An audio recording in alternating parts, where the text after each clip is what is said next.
അസ്സലാമു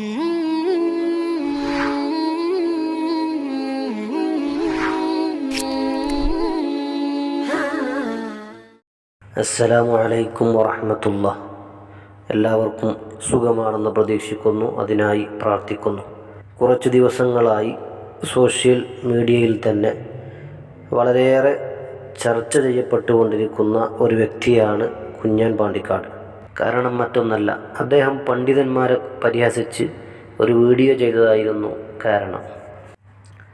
ഞാനും ആ വിഷയത്തിൽ കുഞ്ഞൻ പാണ്ടിക്കാടിനെതിരെ പ്രതികരിച്ചിട്ടുണ്ട്. ഏതായാലും ആ ഒരു വിഷയം അവിടെ തീർന്നു. കാരണം അദ്ദേഹത്തിൻ്റെ ചില വാക്കുകളെല്ലാം കേട്ടപ്പോൾ അതിനെതിരെ അന്ന് പ്രതികരിക്കണമെന്ന് തോന്നി. അത് പ്രതികരിച്ചു. നല്ല രൂപത്തിൽ പറഞ്ഞ് ഒരു വീഡിയോ ചെയ്തിരുന്നു. അള്ളാഹു നമുക്കും അവർക്കുമെല്ലാം നല്ല കാര്യങ്ങൾ ചെയ്യാനുള്ള തൗഫീഖ് നൽകുമാറാവട്ടെ. അപ്പോൾ ഇങ്ങനെ സോഷ്യൽ മീഡിയയിൽ തന്നെ അദ്ദേഹത്തെക്കുറിച്ച് ചർച്ച ചെയ്തുകൊണ്ടിരിക്കുന്ന ഒരു സമയമാണിതെല്ലാം. കാരണം അദ്ദേഹത്തിൻ്റെ ആ ഒരു വീഡിയോ വന്നതിന് ശേഷം അദ്ദേഹത്തിനെതിരെ ധാരാളം വീഡിയോകൾ പ്രതികരണമായി വന്നിട്ടുണ്ട്. അതിനിടക്ക് പെട്ടെന്നാണ് അദ്ദേഹത്തിൻ്റെ ഉമ്മ മരണപ്പെട്ടു എന്നുള്ള വാർത്ത നമുക്ക് അറിഞ്ഞത്. അല്ലാഹു സുബ്ഹാനഹു വ തആല ആ ഉമ്മക്ക് മഗ്ഫിറത്ത് നൽകുമാറാവട്ടെ. പ്രത്യക്ഷത്തിൽ നാം നോക്കുമ്പോൾ ആ ഉമ്മ വലിയ ഭാഗ്യവതിയാണ്. കാരണം ഈ വിശുദ്ധ മാസത്തിൽ, പരിശുദ്ധ റജബിൽ, നല്ല ദിവസം, നല്ല സമയം ആ ഉമ്മ നമ്മോട് വിട പറഞ്ഞു. അത് ആ ഉമ്മ ആ ഒരു വിഷയത്തിൽ വലിയ ഭാഗ്യവതിയാണ്. റബ്ബ് ആ ഉമ്മക്ക് മഗ്ഫിറത്ത് നൽകുമാറാവട്ടെ. കുഞ്ഞാനും കുടുംബത്തിനൊക്കെ അല്ലാഹു തആല നല്ല ക്ഷമ നൽകുമാറാവട്ടെ. മരണപ്പെട്ട ആ ഉമ്മയുടെ ഖബറിടം അല്ലാഹു തആല സന്തോഷത്തിലാക്കി കൊടുക്കട്ടെ. ഈ വേദനിച്ചിരിക്കുന്ന സമയത്തും അദ്ദേഹത്തിൻ്റെ ഉമ്മയുടെ മരണം പറഞ്ഞ് അദ്ദേഹത്തെ ആക്ഷേപിക്കുന്ന ഒരുപാട് വീഡിയോകൾ സോഷ്യൽ മീഡിയയിലൂടെ പരന്നുകൊണ്ടിരിക്കുന്നു. അതൊരിക്കലും ഒരു മുസ്ലിമിന് യോജിച്ചതല്ല.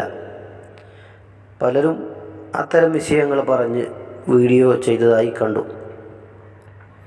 ഇത് കുഞ്ഞൻ പാണ്ടിക്കാടിന് അല്ലാഹു തആല പ്രത്യേകം ഒരു ശിക്ഷ ഇറക്കി കൊടുത്തതാണ് എന്നൊക്കെ പറഞ്ഞ് അദ്ദേഹത്തിൻ്റെ ഉമ്മയുടെ മരണവുമായി ബന്ധപ്പെടുത്തി പലരും വീഡിയോ ചെയ്തതായി കണ്ടു. ഒരിക്കലും അങ്ങനെ പറയുന്നത് ശരിയല്ല.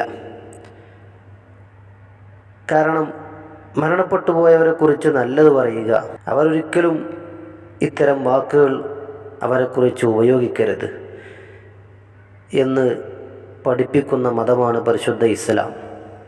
ഒരാളെക്കുറിച്ചും വേദനിക്കുന്ന വാക്കുകൾ നമ്മിൽ നിന്നുണ്ടാകാൻ പാടില്ല. തെറ്റ് കണ്ടാൽ അത് ഓർമ്മപ്പെടുത്താം, അത് ഒരു മുസ്ലിം ചെയ്യേണ്ടത് തന്നെയാണ്. എന്നാൽ അദ്ദേഹത്തിൻ്റെ ഉമ്മ മരണപ്പെട്ട വിഷയവുമായി ബന്ധപ്പെടുത്തി ഒരിക്കലും ഈ രൂപത്തിൽ ആക്ഷേപിക്കുന്നത് ഒരു മുസ്ലിമായ മനുഷ്യന് യോജിച്ചതല്ല. അല്ലാഹു തആല ആ ഉമ്മക്ക് മഗ്ഫിറത്ത് കൊടുക്കട്ടെ, പുറത്തു കൊടുക്കട്ടെ എന്ന് പ്രാർത്ഥിക്കേണ്ടവരാണ് നാമെല്ലാം. കാരണം അള്ളാഹു ശിക്ഷ നൽകി എന്നൊക്കെ പറയുമ്പോൾ റബ്ബ് നൽകിയ ശിക്ഷയാണോ അല്ലേ എന്ന് നാം എങ്ങനെയാണ് തീരുമാനിക്കുന്നത്? അതെനിക്ക് മനസ്സിലാവുന്നില്ല. ചില ആളുകളൊക്കെ വീഡിയോ ചെയ്തുകൊണ്ടു അദ്ദേഹത്തിൻ്റെ ഉമ്മ മരണപ്പെട്ടത് അദ്ദേഹത്തിൻ്റെ ഒരു ശിക്ഷ ഇറങ്ങിയതാണ് എന്ന്. ഒരിക്കലും അതൊന്നും നാം പറയേണ്ട ഒരു വിഷയമല്ല. മരണം എന്നുള്ളത് ജീവനുള്ള ആർക്കും എപ്പോഴും വരാവുന്ന ഒന്നാണ്. ആ മരണവാർത്ത വന്നപ്പോഴും അവിടെയും പലരും മോശമായ കമൻറ്റുകൾ എഴുതിവിട്ടത് കണ്ടു. ഒരിക്കലും നമ്മിൽ നിന്ന് അങ്ങനെ ഉണ്ടാകരുത്. നമുക്കൊക്കെ ഉമ്മവാപ്പമാരുള്ളവരാണ്. ഒരു ഉമ്മ മരണപ്പെട്ട വേദനയിൽ കഴിയുമ്പോൾ നാം ഒരിക്കലും അദ്ദേഹത്തെ കുത്തുവാക്കുകൾ പറഞ്ഞ് വേദനിപ്പിക്കാൻ പാടില്ല. പക്ഷേ അദ്ദേഹം ഭാര്യയെ വെച്ച് വീഡിയോ ചെയ്യുന്നത് തെറ്റ് തന്നെയാണ്. ഞാനൊരിക്കലും അത് നന്മയായി പറയുന്നില്ല. അതിൽ നിന്ന് കുഞ്ഞാൻ മാറി ചിന്തിക്കേണ്ടതുണ്ട് എന്ന് തന്നെയാണ് ഇപ്പോഴും എനിക്ക് ഓർമ്മപ്പെടുത്താനുള്ളത്. ഈ സമയത്ത് കുഞ്ഞാനോട് ആ ഒരു വിഷയം തന്നെയാണ് എനിക്ക് സൂചിപ്പിക്കാനുള്ളത്. തെറ്റാണ് എന്ന് ബോധ്യപ്പെട്ടാൽ ആ തെറ്റിൽ നിന്ന് മാറി നിൽക്കുകയാണ് വേണ്ടത്. ഒരിക്കലും തെറ്റായൊരു കാര്യത്തെ ന്യായീകരിക്കാൻ പാടില്ല. വിശുദ്ധ ഇസ്ലാം തെറ്റായി പഠിപ്പിച്ച ഒന്നിനെ ന്യായീകരിക്കുന്നവർക്ക് വലിയ ആപത്തുകൾ വന്നു ചേരുമെന്ന് ഹദീസുകളിൽ നിന്ന് നാമൊക്കെ പഠിച്ചവരാണ്.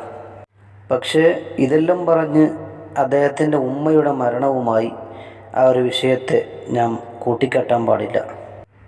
ഇന്നല്ലെങ്കിൽ നാളെ നാമൊക്കെ ഈ ലോകത്ത് നിന്ന് വിട പറഞ്ഞു പോകേണ്ടവരാണ്.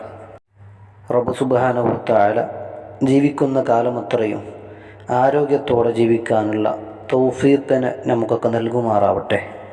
അപ്പോൾ ഞാൻ ഈ സമയത്ത് ഇങ്ങനൊരു വീഡിയോ ചെയ്തത് അദ്ദേഹത്തിൻ്റെ ഉമ്മ മരണപ്പെട്ടു എന്നുള്ള ആ ഒരു വാർത്ത അറിഞ്ഞപ്പോൾ വലിയ വിഷമം തോന്നി. ഏതായാലും നമുക്ക് മരിക്കേണ്ടവരാണ്. അദ്ദേഹത്തിൻ്റെ ഉമ്മ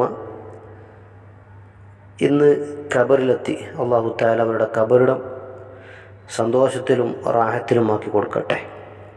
ആ ഉമ്മക്ക് അല്ലാഹു മഗ്ഫിറത്ത് നൽകുമാറാവട്ടെ. ഈ വിശുദ്ധ മാസത്തിൽ മരണപ്പെട്ട ആ ഉമ്മ ഒരു മഹദി തന്നെയാണ്. വലിയ ഭാഗ്യം ചെയ്തവരാണ്. അല്ലാഹു തആല അവർക്ക് റാഹത്ത് കൊടുക്കട്ടെ എന്നുള്ള പ്രാർത്ഥനയാണ് ഞാനും നിങ്ങളുമൊക്കെ ഈ സമയത്ത് നിർവഹിക്കേണ്ടത്. അല്ലാഹു സുബ്ഹാനഹു വ തആല ആ കുടുംബത്തിന് വലിയ ക്ഷമ നൽകുമാറാവട്ടെ എന്ന പ്രാർത്ഥനയോടെ ഞാൻ നിർത്തുന്നു. അസ്സലാമു അലൈക്കും വറഹ്മത്തുള്ളാഹി വബറകാതുഹു.